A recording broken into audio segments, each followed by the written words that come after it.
Major safety concerns have been plaguing TTC users in recent weeks, and now there are renewed calls for self-service underground. While the infrastructure has been in place for almost 8 years, only Freedom Mobile customers can use it.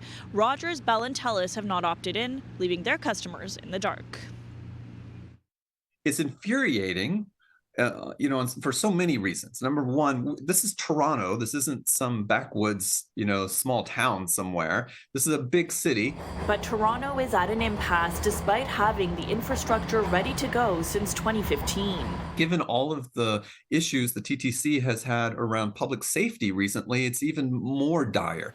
This month, a disturbing rise in stabbings, violent robberies, and assaults on the TTC prompted the city to deploy more security guards, outreach workers, and police officers to patrol the vast network. But cell service could be a critical safety tool for passengers. These people that are involved in these situations don't have that lifeline to the outside world right now because no one's compelling these companies to offer service, and it's beyond frustrating. BAI Communications won a 20-year, $25 million contract in 2012 for the exclusive right to build and operate the network for the TTC.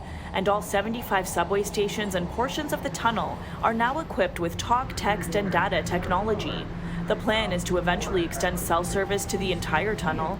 The Australia-based company tells us they're eager to work with all carriers, but so far, only Freedom Mobile has signed on. And as we know, they have a very limited subscriber base.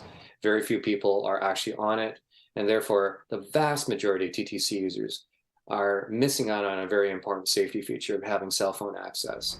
The strategy has worked in other cities like New York, where all major carriers, AT&T, Verizon, and T-Mobile, joined the BAI Communications network to provide cell service to customers underground.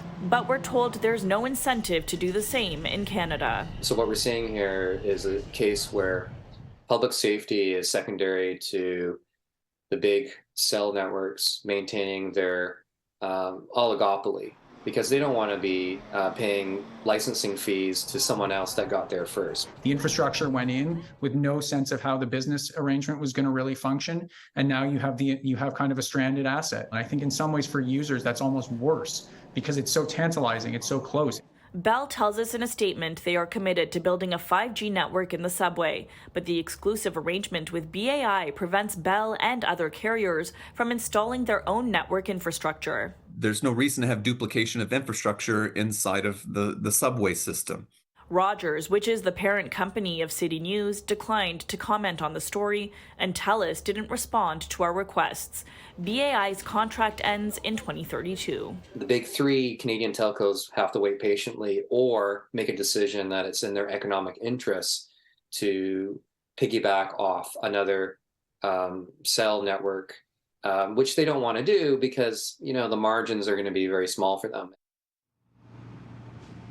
The TTC is reminding customers free Wi-Fi is available at all stations. You just have to watch an advertisement to connect, but it's not available inside the tunnels. And while you may not be able to contact family or friends if you're in an uncomfortable or distressing situation, if you are able to get a signal underground, 911 is available to all cell users.